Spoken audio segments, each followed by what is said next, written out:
vivendo ali pela graça do Senhor Jesus Cristo, pela grande pressão dos judeus da época, que tentavam a todo instante minar a fé dos cristãos e promoverem a evangelização e anunciarem a Jesus como muito supremo Salvador. Então, os judeus da época foram profundamente influenciados pelo imperador Tibério, e havia ali, irmãos, uma pressão muito grande para que aqueles irmãos negassem a sua fé. Como Policarpo, outros irmãos estavam também sendo ameaçados naquele contexto religioso. E a igreja foi animada com a certeza de que o Senhor Jesus venceu a morte, e aqueles irmãos também poderiam vencer, porque Cristo é maior do que todos aqueles problemas.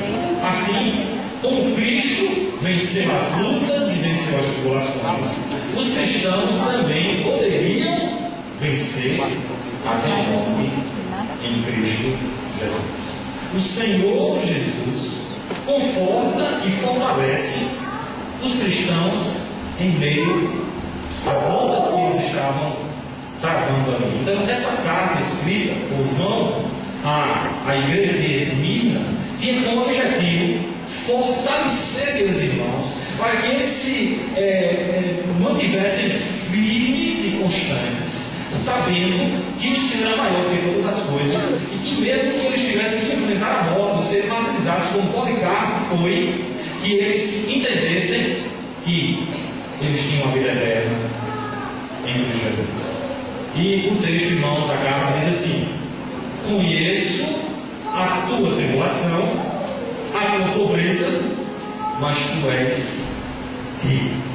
Pressão de fora para dentro ameaçava aquela igreja a destruição. Eram irmãos simples, que não tinham muitos recursos financeiros, mas o Senhor estava dizendo que eles eram ricos da graça de Jesus. A acusação ali, irmãos, era de violação à lei romana, a adorar o imperador Tibério. E com essa denúncia, eles confiscaram os bens daqueles irmãos da igreja de Esmirna.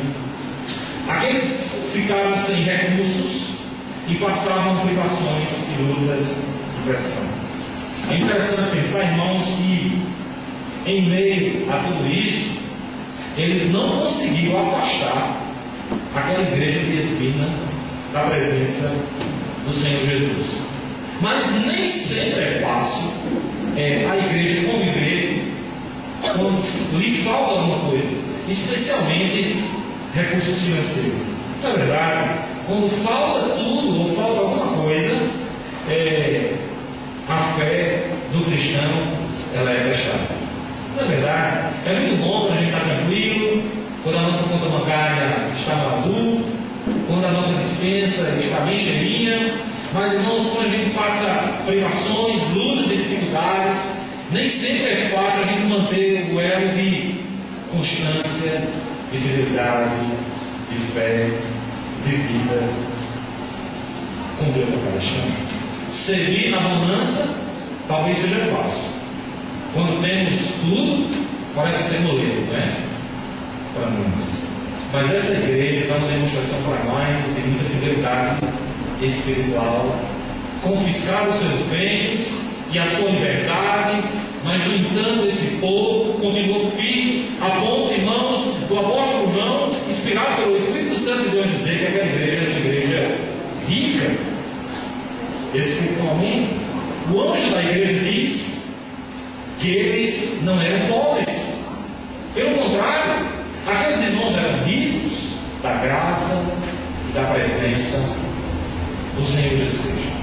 É interessante que crentes contemporâneos às vezes passam muitas privações e lutas, mas não conseguem discernir o grande tesouro que eles têm em seus corações, que é a presença de Jesus Cristo, é a convicção de que as suas vidas pertencem completamente a Jesus, que o mundo pode criar tudo: bens, prosperidade, riquezas, família, proteção, influência, mas não pode roubar de nós a alegria de servir a Jesus como único e suficiente Salvador.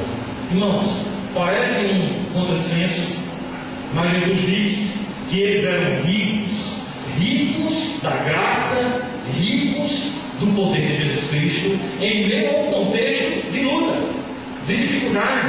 E a gente olha, irmãos, para a história cristã, para a vida dos profetas.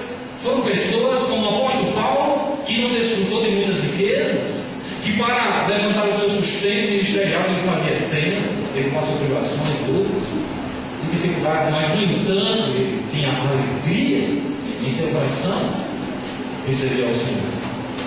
Nós somos ricos porque nós temos Jesus como o Senhor da nossa vida, e a gente precisa viver esse evangelho de tal forma de que Cristo é tudo para nós, que Ele habita na nossa vida, habita no nosso coração, e nós devemos seguir a Ele com todo entusiasmo. Qual é o grande diferencial, irmãos, da vida do cristão e da vida do ímpio? O ímpio, irmãos, às vezes tem tudo: carro novo, casa, bens, prazeres, conta bancária cheia, mas eles não têm o brilho e a alegria de que Jesus é o único e suficiente salvador das suas vidas. E o cristão, irmãos, pode ser rico, ou pode ser pobre, pode ter tudo, ou não ter nada, mas ele tem Jesus como o único e suficiente salvador da sua vida. E essa igreja de Esmirna, ela desfrutava, irmãos, dessa bênção, que Jesus é tudo para eles. A sua fé não dependia de bens ou recursos, e sim da graça de Jesus. Amém? A riqueza verdadeira é o enriquecimento do caráter, não a posse de bens ou de ouro, mas aquilo que nós somos em Cristo Jesus. Então, irmãos, olhar para dentro de nós como cristãos e poder ver o caráter de Jesus Cristo sendo implantado na nossa vida pelo brilho, pela presença do Evangelho na nossa vida, é algo, irmãos, esplêndido e maravilhoso de poder compreender essa noite, que Jesus habita na nossa vida, de que Ele mudou o nosso coração, de que a cada instante o Senhor trabalha no nosso caráter, o Senhor muda a nossa vida. São valores e princípios que o Senhor tem transformado em nossa vida e no nosso coração. Os judeus da época, eles seguiam as determinações do imperador, e com isto levava os cristãos a passarem uma grande pressão. É interessante, irmãos, que aqueles judeus se sentiam detentores da lei,